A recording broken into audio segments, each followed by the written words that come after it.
Okay, well, welcome everyone to this special celebration of our Catching History project into the history of the Scotland women's cricket team. This event is being recorded, so just to make you all aware of that, if you want to keep your camera switched off, that's absolutely fine. Please, if you wouldn't mind, if you could just stay on mute for the duration of the webinar, just while we chat through some findings from the project and chat to some participants in the project. There will be an opportunity, we hope, to ask questions at the end. Also, feel free to put questions, to type questions in the chat as we go along. So you can do that, or do keep them until the end, at which point that will be the right time to kind of come off mute. And also, I wanted to say a very happy National Sporting Heritage Day to everybody. We're very grateful to Sporting Heritage for their support of this project. They're a brilliant organisation. So happy National Sporting Heritage Day. And thanks also, of course, to Cricket Scotland for their support of the project. So I'll start by introducing myself and then bring in all of our panelists today. So I'm Raf Nicholson. I'm from Bournemouth University, senior lecturer in sports journalism there. I'm a historian of women's cricket, although mainly it's been the history of women's cricket in England and Wales thus far. So this has been an exciting new venture for me to learn more about the history of women's cricket in Scotland. And I'm also a journalist as well. I write about women's cricket for numerous publications, particularly The Guardian. The Women's World Cup started today, in case anyone's not aware. I might have it sneakily on in the background, but hopefully it won't interfere with the proceedings of the webinar. So I'm just going to now ask our panelists to introduce themselves. Fiona, do you want to come in now? Thanks, Raf, and obviously thanks for all your work on the project, helping to guide us in the bigger picture of cricket history and women's cricket history. I'm Fiona Reid. I'm the director at Bayfirth Research, and we've taken on this project in partnership with Cricket Scotland and Sporting Heritage, and I'm really pleased to see James Bryce is on the webinar as well, and he obviously inspired the start of this project as well and getting us involved in researching more women's cricket. So nice to see you on the call as well, and thanks everyone for your contributions. Lovely, thanks Fiona. Nick, do you want to just come in now? Hello, everyone. I'm Nick Wilson, or Nick Payne Wilson, before I was married and playing cricket a long, long time ago. I work at Cricket Scotland. I'm the head of growth and social impacts. So I lead the development team with the development officers. Women's cricket is a big part of that, and we're making sure that that's everybody's responsibility, not just the women and girls cricket manager. So we've made good progress there. I guess my own background, as I said, I used to play, represented the Netherlands and New Zealand, and really lucky to have been able to continue working in cricket. It's great when it's your day job. Great Thanks. to see you all. Thank you. Thanks, Nick. Bunny. There you go. Lovely. Should know by now, years of Zoom meetings. So hi, I'm Bunny. Real name's Susan Warren, but everyone calls me Bunny. And I'm here because I played cricket at the Grange in Edinburgh from 1997 to 2000, and I was a member of the first official Scotland team in 2000, along with Kathryn, who can say hi, and also I see Pam. So say hi to Pam. Don't play anymore, but huge cricket fan, especially the women's cricket, and it's amazing to see how much you can now see on the telly. I'm going to talk a bit later about my early life experiences of watching cricket on the telly. So it's amazing that what we can, in terms of women's cricket visibility now. So yeah, and very excited about the World Cup. Fantastic, thank you, Bunny. And Kathryn. Hi, I'm Kathryn White. I played with Bunny alongside her in the first ever team, cap number 11. Played right up until 2017. So long career, 132 caps, and continued to play still now and do a lot of coaching. And great to see everybody here. Brilliant. Thank you. It's great to have, it's great to have so many people here. It's great to have people who Fiona and I very much see as kind of the pioneers of women's cricket in Scotland here with us as well. So thank you. Fiona, I'm going to hand over to you, I think, to just talk a little bit about the Catching History project, explain what it is, and some of our findings. And we have got a PowerPoint that I'm just going to attempt to share. It's mostly pictures, don't worry. Hopefully everyone can see that.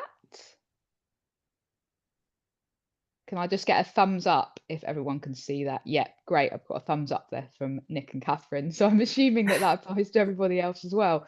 Okay, over to you, Fiona. Okay, so today we're launching the report, which was about quite a specific period in time, which was between about 1998 and 2002, when the first official women's cricket team was launched, or when it first played its first official matches. What we've done as part of that project is be able to interview a number of the people who were playing in that first team. And I think there are quite a few on this call, which is really exciting, or on this webinar. And obviously there are still more that we'd like to speak to, because I think that was only 6 from that first season that we've spoken to so far. But we've done oral histories from them, and also a focus group with some of the key people to hear about those first years, or what was going on at the time. In our report, we've detailed a timeline of how that was organised and what things were happening. And all I want to do now is just put it into that bigger context, because we know that women's cricket in Scotland actually started, or at least we've got the first recorded match in 1878. So Raf, if you're able to flip. Yeah, brilliant. So we've got 1878 when we've got the first recorded match, and we're indebted to Jane Claydon, who's done a lot of work on the history of St Leonard's and sport at St Leonard's, and then consequently on women's cricket at that time. So she's documented that. And you just flip, because there's a wee nice picture of the St Leonard's. Yeah. So we've got a picture of the ladies at St Leonard's in 1878. So we know that cricket was being played in Scotland back then. Unfortunately, as you saw from the timeline, there's quite a big jump to 1932, when we next seem to know much about what was going on in Scottish women's cricket. So historians among you may actually know more, and we certainly would like to know more. But in 1932, we've got a recorded match between Scotland and England. And this also is quite important in overall cricket, women's cricket history, because it was the first multi-day match that we've got recorded internationally as well, but it wasn't what we would call official. So these players didn't receive caps. We have got more information about this match on our Bayfirth website, or you can see it on a presentation that Raf and I did for the Cricket Research Network. So there's a little bit more information about some of the people that we know played in that match. But those of you eagle-eyed will have seen that there's a few people there who went on to represent England, even though they may have been playing on the Scotland team in that match. So you'll see there's been a bit of crossover, and obviously some very, very eminent cricketers playing in that match. And in fact, our knowledge then skips again, so that in the timeline we didn't have we don't really know much more until we get to 1970s. So if you can just flip, in 1978, we've got just newspaper evidence that Scotland toured Ireland. And we know that was following on from, in 1977, there was Ireland came to Scotland to play, because we know that Linda Spence, who's part of our story later on, her mum was part of the team that came to play for Ireland in 1977.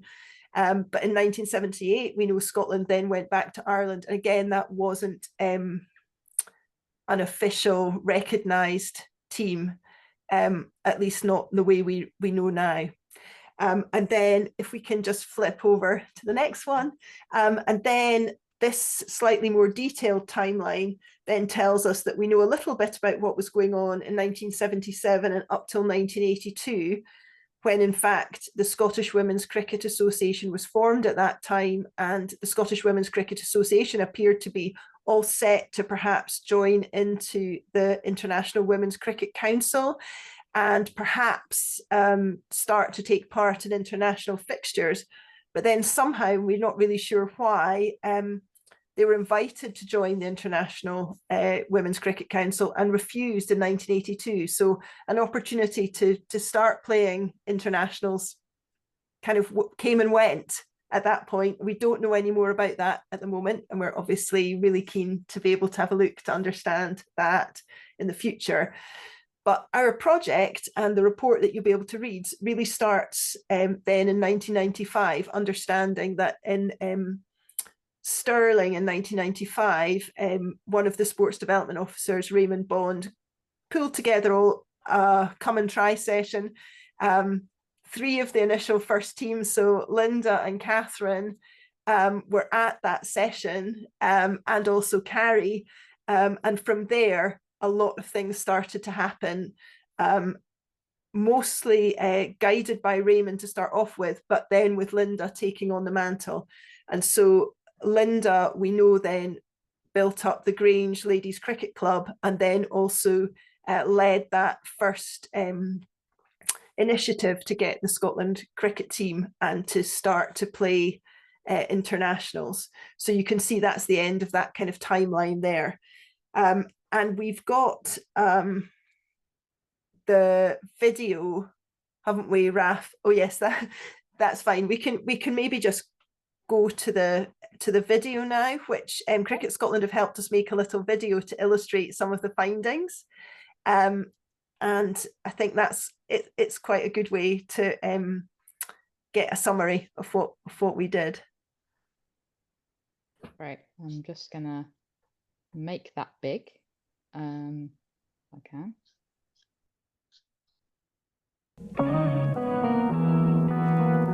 This project is something that our Cricket Research Network for Women's Cricket in Scotland has put together, because we're wanting to document the history of women's cricket so that by 2028, which is the 150th anniversary of the first documented women's cricket match in Scotland, we will know more about the history of women's cricket and celebrate that long history of Scottish women's cricket. And this is the moment for Scotland. Yes, time to celebrate. Yes, time to be part of history, as Scotland are the first team to qualify into the ICC Women's T20 World Cup. It felt like there was a kind of untold story north of the border, actually.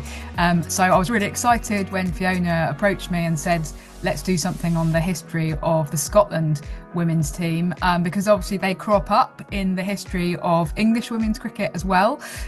So there's this kind of initial match in 1932, this multi-day game between an England team and a Scotland team, and then it sort of disappears for a few decades. And there still is so much that we don't know. But this particular project that we've been doing focused on the 2000 moment, and so we have got quite a lot of information to help us piece together what was happening around about 2000.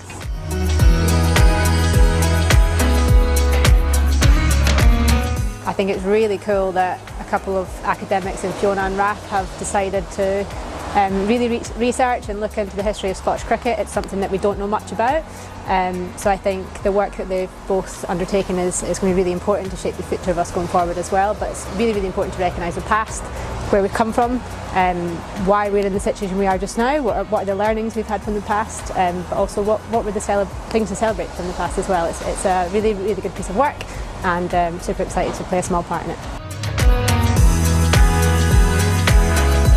Our project has been trying to understand why it was that in 2000 the first official team was formed, and one of the things we've done is look back to the few years before that to try to see what was going on in Scottish women's cricket. And one of the things that was happening was that Linda Spence, who kind of drove the whole process, she managed to get a women's team set up here at the Grange and pulled together all the women that she could find that were playing cricket in Scotland to make a women's team here. And not only did they train here, but they also played matches against a wide variety of opposition that Linda managed to find, for example, the civil service, and they played matches against teams in Northumberland in 1998 and 1999, and they won that league. When Linda went to Cricket Scotland and asked, can I form a women's team, a national women's team, she had some form, she had players ready, and there was a group of women ready to kind of answer that call. Honestly, really good to look back on where the game's come from, how it all started and where we are now. And I think for me, having been involved in it, it's really eye-opener to what it was like back in the day. But then also the huge strides that women's cricket in Scotland has taken over 26 years or 25 years. Yeah, it's been really exciting. As part of the project, we interviewed 5 of the people who were in that very first international team. And I've mentioned Linda already, but Carrie was part of that first team, and obviously Carrie's influence has continued into the present day. So through being captain, through being coach, through then leading the current under-19s in their own World Championship. But since 2000, the rise of Scottish women's cricket has really been amazing, and that's something that I think the pioneers who set out at the beginning to make a Scottish women's team can be really proud of, because if they hadn't started then, it could have been, today that somebody's saying, should we have a Scottish women's team, not 25 years ago. The number of girls that we've now, and women that we've got playing the game, the number of clubs that are offering women or girls sessions, the volunteers, the standard of cricket as well. I think that was always a big thing when, in the start we were travelling off down to England and expecting to compete. It was really, really challenging, but now we've got a number of professional cricketers. I think that shows you quite easily the strides that the game's made, and it's, we've got to keep going. We can't think we've made it or we've done, everything's finished. There's a long way still to go. But I think we should be really proud, and rightly so, of how far we've actually come.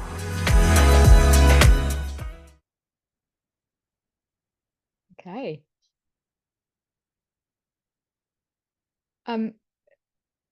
Great. So that's a brilliant video kind of documenting some of what we've been up to. So I'm going to bring in Nick Wilson now from Cricket Scotland. Nick, thank you so much for your support at Cricket Scotland, for the work that we've been doing. I suppose from your perspective, how important is kind of recognising this history of women's cricket in Scotland to what Cricket Scotland are currently doing? It is hugely important. It is so important that we look back, as Fiona said in the video, that without that happening, and without this being documented and us knowing about it, it might have been only 10 years ago that we said let's form a Scotland team, because we've got quite a few women playing cricket. So it's really, really important. I also think it's really important, for the next generations coming through. So we saw in the pink on the video, we saw the under-19s that qualified, as well for their World Cup, and I just think it's really important for them to be able to see what went before, and that it wasn't always the way it is now. So we've incorporated some of the information, I guess, that you and James and Fiona have done into our Women and Girls Action Plan that sits as one of the main 4 pillars of our strategy at the moment is women and girls cricket. And our action plan is really built around that, and having this information has allowed us to weave that in, and it's what we live by every day right now, all the way up until 2028. Great. And I've got a photo actually. I'm just going to try and share the slideshow again if I can, of the retrospective cap award ceremony that Cricket Scotland did.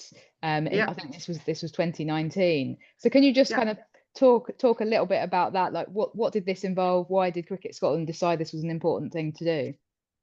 Yeah, so I guess this happened before I was there. It was an absolutely wonderful day. And you know, at the time, just before COVID in 2019, I do think that that a lot of teams were having capping ceremonies, because this just didn't happen. In fact, I only received my New Zealand cap, you know, like 5 years ago.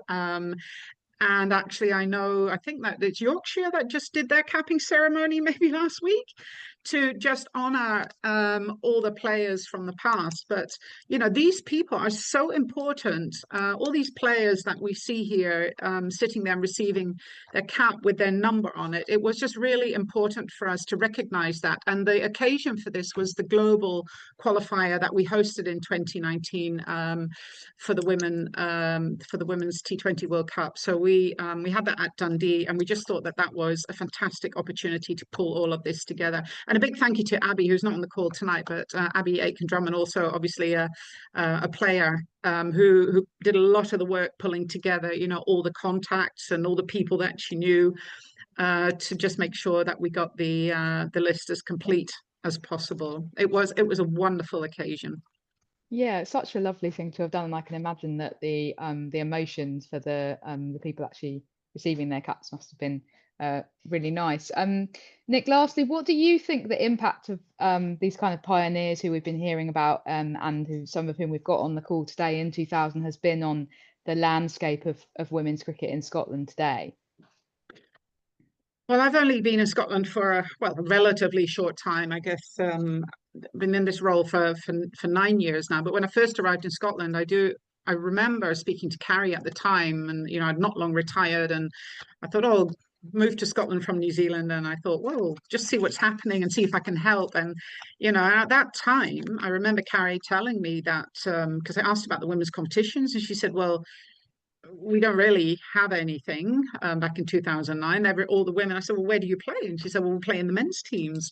And I think that with the research, you know, over the past 15, 20 years, that we now know about keeping girls in cricket and bringing them in and then keeping them in, that, you know, having that female environment is really important. And you know, I think all the players that you see here that have obviously achieved international playing status, which is wonderful, you know, came through playing in men's and boys competitions. And that will still happen going forward. There will still be, you know, girls that continue to play in boys' teams for a little bit longer to continue to challenge themselves. But for the growth of the game, it's really important, you know, that we recognise that girls will, you know, more girls will stay in cricket if they're in a female-only environment in girls' teams. So that's what we're working on right now. It's a big focus for us. Great, thank you so much, Nick. Thank you. Thanks to Cricket Scotland for all your support with the project. I think we have actually got a couple of quotes on the slide from current Scotland players, sort of reflecting on their feelings about the research that we've been doing, which is really nice. So here's Kathryn Bryce, obviously the current captain. It's been amazing to see the development of the women's game throughout my career. She says, I know how important the influence of those who played for Scotland women before I started is to this progress. So it'll be fantastic to have all their stories and memories brought together for people to learn about and remember. And I think we might have one from Sarah Bryce as well. Obviously her sister and the vice captain of the current Scotland women's team. She says, I'm looking forward to hearing more about the history of girls and women's cricket in Scotland. Those who came before did so much to allow us to be where we are now. So knowing more about their story will be amazing. So that's really lovely to kind of hear that the current players are really buying into this history and invested in it and interested in it.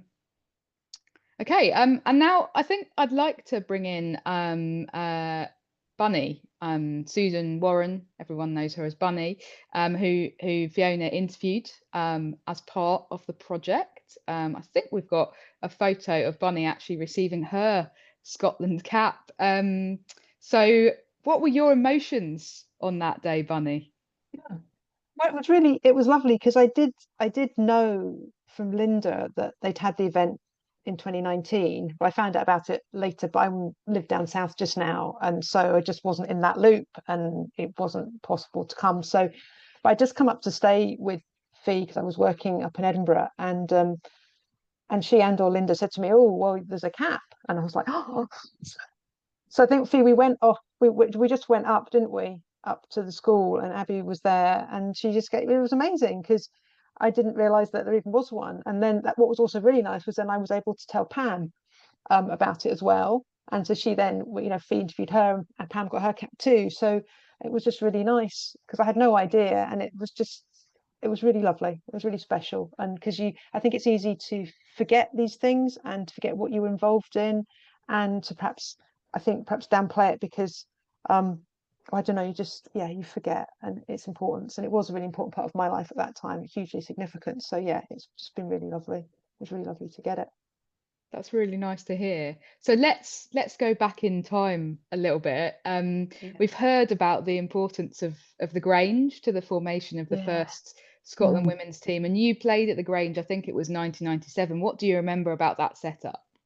Yeah, so I mean, so I played cricket at uni, but I'd left uni in 1990, and then I'd been living and working in Scotland, in Aberdeen, and then in Edinburgh, and I wasn't playing any cricket. There didn't seem to be any cricket, and then I saw this poster at Grange where I used to play lacrosse, so that was coincidental, and about this poster saying come to women's cricket session. So I was like, it's very exciting. So I was like, I went along, and there was Linda and all the others were there, and there we were in 1997. So it was fantastic. I think it was just for me, it was so exciting to have an opportunity to play cricket again. It was really welcoming, friendly, and fun environment. It didn't matter if you'd played before, what level you played, which I think was really important because there were people there who were come from other sport who would just like to play, like to have a good team, play good team sport, so they got involved. And it was a very sociable, happy team environment. I just remember it being a really good time. We kind of did, I think we had a net once a week, and some fielding practice, which we sometimes did with the professional from the Grange. We didn't really do much. I would say we did net and stuff, but there wasn't that much focus on the technical side of batting and bowling particularly. I mean, Linda and also Sarah, did help and support with that, but it was just I think everyone having a chance to play, and then obviously get to play matches as well, which I think was really important for everyone because particularly people who are new to cricket, I think just doing a net was a bit dull, and you've got people who'd come from other team sports and wanted to play games. So the chance to actually play a game and actually learn the rules of cricket, which, let's face it, aren't always the most straightforward if you're trying to explain it in abstract.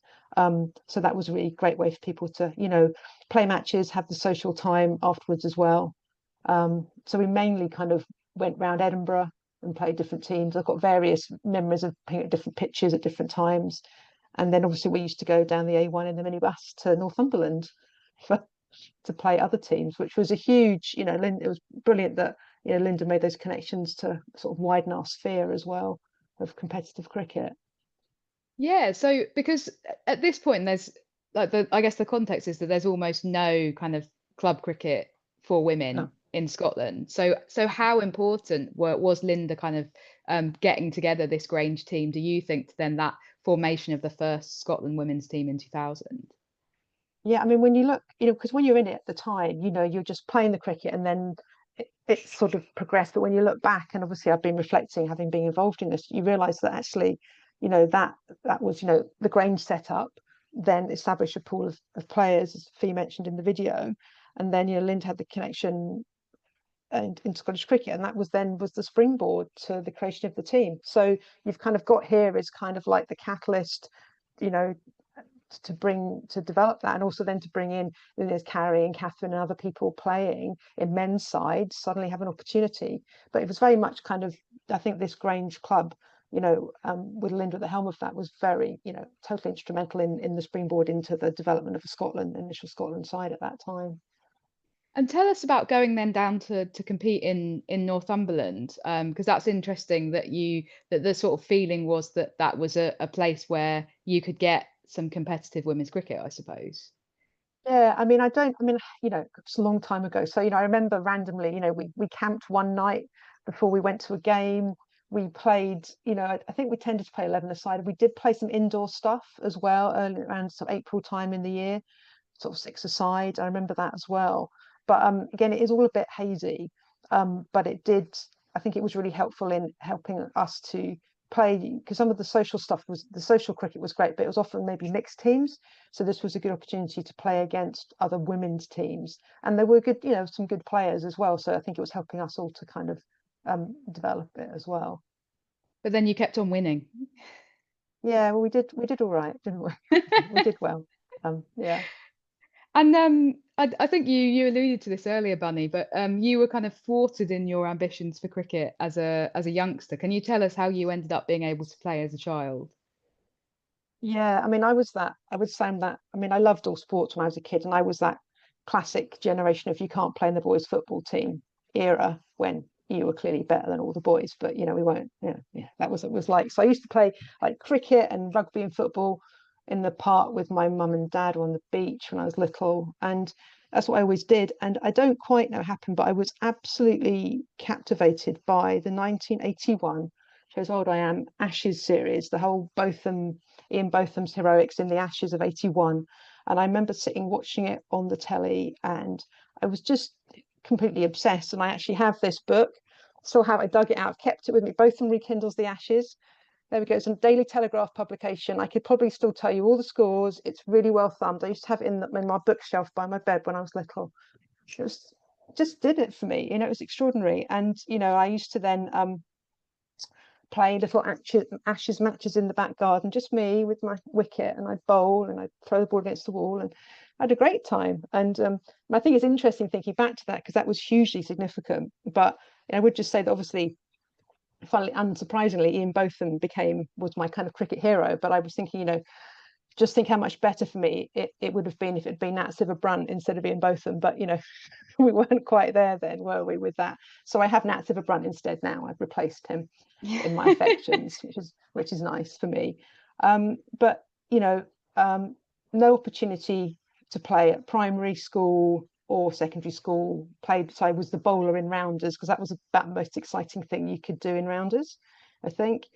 I went to a nice girls' school, and there was a boys' school next door. They had a lovely pitch, they had nets, but there was never even a conversation about getting to play, So it wasn't until I went to uni that I got to play. And as a bit of an aside, but it was really one extreme to the other, because I was fortunate. I went to Cambridge, and so I went from a situation of no cricket to having nets at Fenners with Michael Atherton, who went there at the same time as me, who then became England captain, coming to watch us and chat to us sometimes. It's kind of surreal, really. That's to then have amazing. that opportunity. Yeah, and we got to play our varsity match at Fenners on the pitch, so it was nice. Yeah, we've got a lovely quote from you on the slide, just reflecting some of those childhood memories from your interview with Fiona. And then you became the vice captain for the Scotland team in that first season, and Linda Spence was captain. How did you work with her as a kind of leadership partnership? Yeah, I mean, we got on really well right from the start. I think we were good. Linda had the cricket brain and expertise, and I was quite good at sort of team spirit stuff. I used to lead the warm-ups and do the stretching, because I was playing elite and other elite sports, so I kind of sort of knew what I was doing. And of course, in those days we had no physio, no trainer, no fitness, no nothing, so it was all quite a few of us, and others like Pam was on the call, had experience and expertise in football, so we were all kind of using throwing our expertise in different areas of training, fitness, stretching, captaincy, leadership into the pot, really, to support Linda and to support each other. So it's a real kind of team effort preparing for those first matches as the Scotland women's team then. Yeah, it definitely was. But I would say that Linda did, I can't speak highly enough of her role in kind of organised, leading, promoting and encouraging everybody along the way. She was very much always very welcoming of people, and always a calm presence on the field, and as I say, with a really good cricket brain as well. So she was very much things formed around her. Fantastic. Okay, thank you so much, Bunny. I mean, it's so interesting to hear your reflections, and thank you for being part of this research. It just feels so much like a different world now when we think about how the current Scotland women's team are supported. And I want to finally bring in Kathryn now. And Fiona, I think you were going to ask Kathryn a few questions about her own memories. Yes. So yeah, Kathryn, you've already told us a little bit about your own illustrious cricket career, and I just love the montage that you showed me when I did interview you. That's got some pictures of different times and different moments in your long career. But we also wanted to find out, you've played a lot in men's clubs. And played cricket with men. How important was this Scotland women's team to your kind of long cricketing career? I think it was huge. Like, I suppose Carrie kind of alluded to it in the video, but like I remember growing up playing cricket. Started when I was in primary school, but I played age group cricket with the boys, but that didn't mean necessarily playing cricket. That was being on the pitch and maybe going fine leg to fine leg and batting number 11. It was totally different to then go into that environment where it was 11 women playing cricket and everybody was there on their own merit, and you've got to do your own specific role, whether that was just as a batter or a bowler. But even all rounders, we were all taking part, and we were all on an equal footing. And I think without, yes, I love the game, but much like Bunny's saying there, absolutely love the game, still play to this day. And it is a men's team that I'm playing with, but without probably without having the women's team there to kind of spur me on, I might have stopped. I might have lost interest, got fed up with it and went, nah, it's not for me. But kept going. Yeah. And I think I've got a picture, Raf, of just when I spoke to Kathryn when we were in the cricket club. Do you want to just go back to the cricket club honours board? Because it just struck me that this isn't something we see very often, which is Kathryn not just being once the captain, but twice the captain of the club, is something that I'm sure you're proud of, but also is something very different. I don't know if you can tell us a tiny little bit about that. It's interesting. So a funny story behind that. It was the club themselves that made a point of putting Ms. K White. I was quite happy just for it to be K White. And interestingly, like both times I've been captain, and I have captained on my own several occasions. But when it's been on the board, there are two names because we were co-captains. At this moment in time, they're really pushing for me to be captain next year because they want me to be on the board on my own. So it just shows, I suppose, where women's cricket has come. And if you think, when I first started playing for Scotland back in 2000, we weren't necessarily recognised in the same way that we are now seen as equals on a cricket pitch. Several sledging comments from the side throughout my career playing men's cricket. You never once get that when you're playing women's cricket. Yeah. Well, I'll wait to hear about next season. Because I've not got enough time for that yet. Okay. Thank you. And now we wanted to ask you, Kathryn has kept an unbelievable record of her cricketing career as well.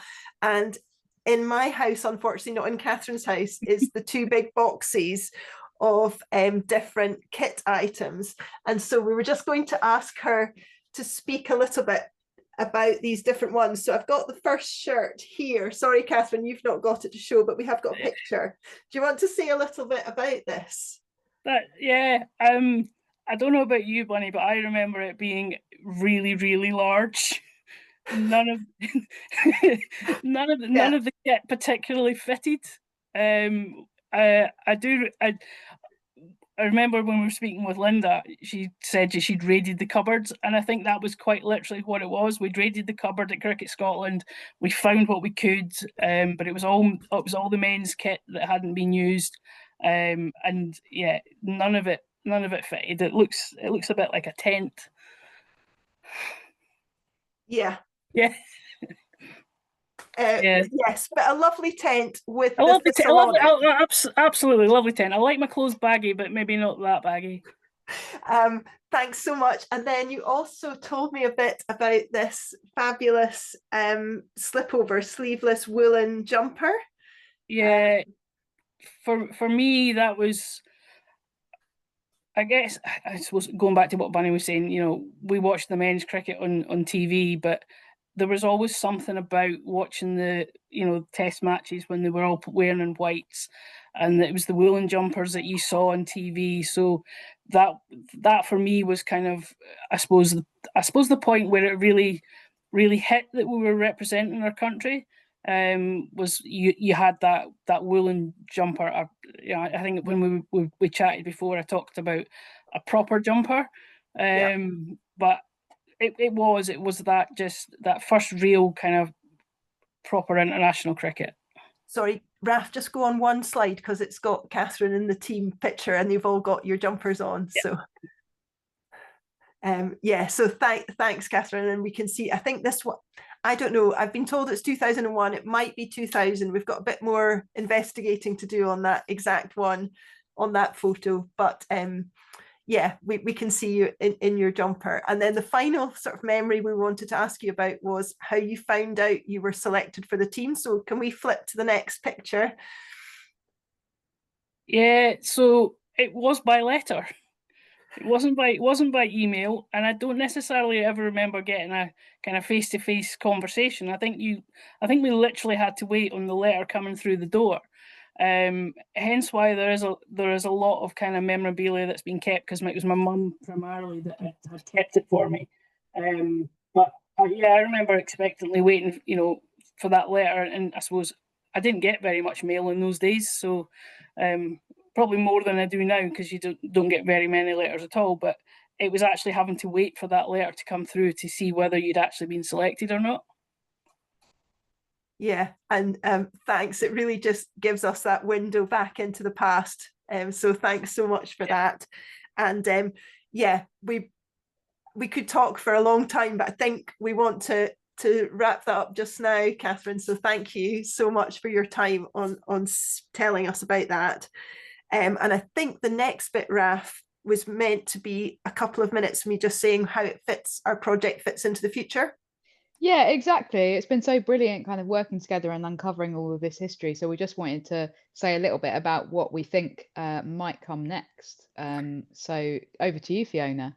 Yeah, we've been doing this sort of small project because we saw an opportunity that in 2028, it's 150 years since that first recorded women's cricket match. And so that seems like an appropriate time to be recognising Scottish women's cricket. And we'd really like to be able to put on an exhibition to celebrate all that has been Scottish women's cricket over those 150 years. But obviously, we had to find something to celebrate first. So we've started that process with this Catching History project. But there's, as I explained with the timeline gaps, there's a lot more to do.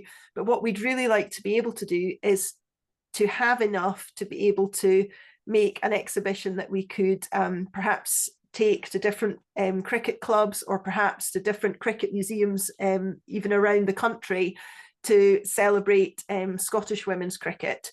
And so that's kind of the next focus, and what we're looking for funding and support to do as we're going forwards. And whether that next phase involves looking backwards, perhaps to find out what happened in the late 70s, or slightly forwards to record what was happening 2002 to 2010, when Nick was mentioning there wasn't much going on.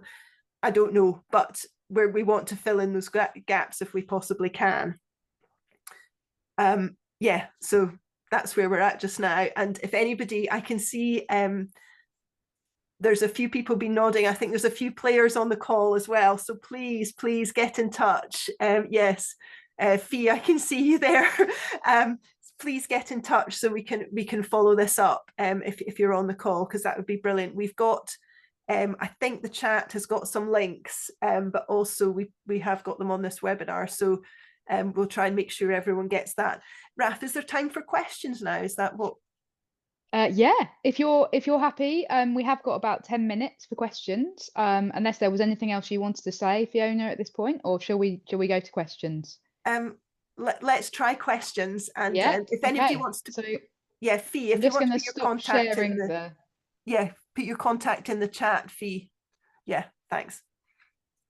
Okay, so if anyone does have any questions, then feel free to type them in the chat, or you can raise your hand, either wave it, or if you know how to do it virtually, then feel free to do that. And Fiona and I will just have a look and see.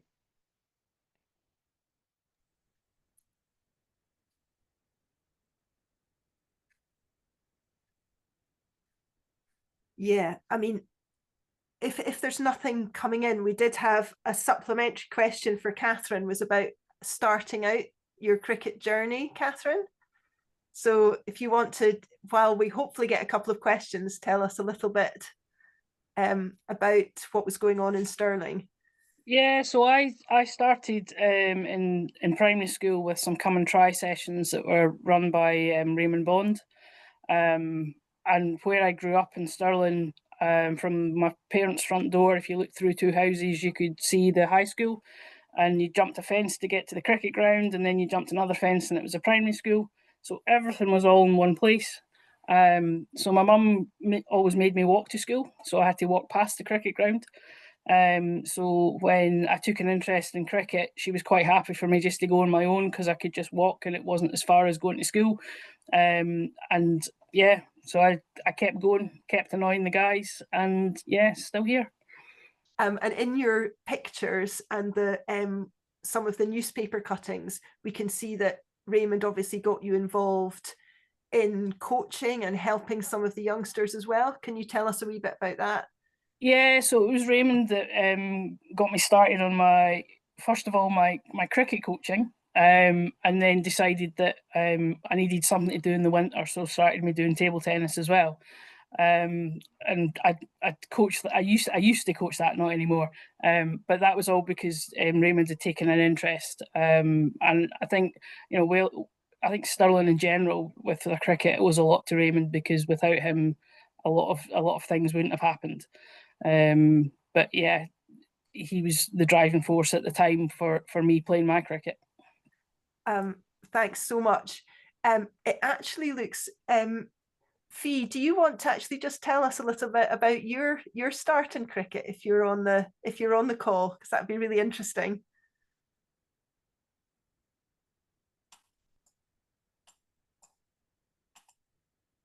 Try to find the unmute button, sorry.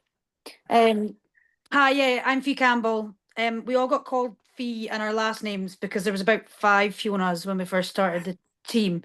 So I went to Stirling Uni in 1999, so I got kind of roped into playing cricket at Stirling County with Kathryn and Carrie from about 99, 2000, and then, well, probably 2000, and then Clarence Parfitt, one of the coaches, he came along to one of our Stirling Uni training sessions and encouraged me to come along to some Scotland trials. So I just narrowly missed out on selection for the 2021. I was in the 2001. That's just showing my age.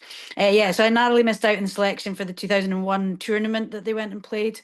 And then I played under 21s in 2002, age 21. We went over to Ireland, and then I got my first proper cap. I'm cap number 26. Yeah. In 2003. Oh, thanks so much for showing us the cap as well. That's absolutely brilliant. It's never far away.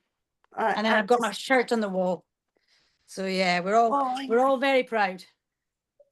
Brilliant, and so you should be of your achievements. Everyone that's on the call from who's been representing Scotland or another country.